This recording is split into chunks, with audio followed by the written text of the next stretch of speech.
Баршаңызға қайырлы күн достар. Бүгін сіздермен манgoның пайдасы мен зияны туралы және жалпы манго туралы мәлімет айтқым келеді.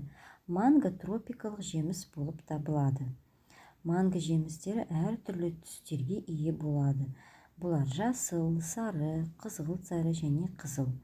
Жемістер сәл ұзартылған және жұмыртқа түрінде болады. Мангоның шынайы дәмін сезіну үшін ағаштан жаңа піскен жемістерді жеу керек. Манго жемістері өзіне тән дәмге ие. Ананас пен шабдалы қоспасы. Жемістер өте нәзік болады. Бұл ыстық күнде шөлді басуға көмектеседі және денені балғындыққа толтырады. Манго Таиландта өте кең таралған және танымал жеміс.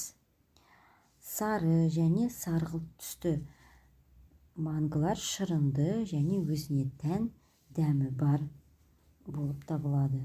Бұл жемісте А, С витаминдері және Д дәрумендері өте көп. Манго тропикалық жемістердің арасындағы ең тәттісі және ең жақсысы. Қабығы жасылдау сары, абрикос тәріздес немесе ал қызыл түсті болып келеді. Іші сары немесе тоқ сары түсті. Дәмді және хош иісті жеміс. Мангоның құрамында қант бар, қышқылдар бар және С дәрумендері мен каротин бар. Мангоның құрамында қант 21%, қышқылдар 0,2-0,5%, ал С дәрумені мен каротин бар. Менің каналыма тіркелуді ұмытпаңыздар.